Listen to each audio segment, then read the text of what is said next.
Wakili Charles Mugani amefika mahakamani kupinga hatua ya mamlaka ya kitaifa ya uchukuzi na usalama barabarani NTSA kufanya ukaguzi wa magari. Sheria inatarajiwa kuanza tarehe mosi Julai.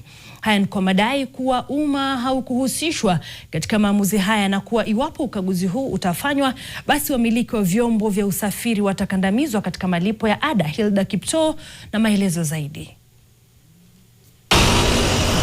Siku chache tu baada ya mamlaka ya kitaifa ya uchukuzi na usalama barabarani NTSA kuchapisha taarifa ya kukaguliwa kwa magari nchini, pingamizi imeibuka na hata kufikishwa mahakamani kwa shutuma za kutohusishwa kwa umma kikamilifu na kuwa hatua hii itawatoza wenye vyombo vya usafiri ada na adhabu zisizo halali kikatiba. Charles Mugani ambaye ni wakili hapo jana aliwasilisha pingamizi hili katika mahakama ya Milimani dhidi ya sheria mpya zilizoainishwa na NTSA inayohusiana na ukaguzi unaotarajiwa kufanywa kwa magari ya kibinafsi na hata ya umma yaliyotumika miaka 4 na zaidi tangu kuundwa kwake.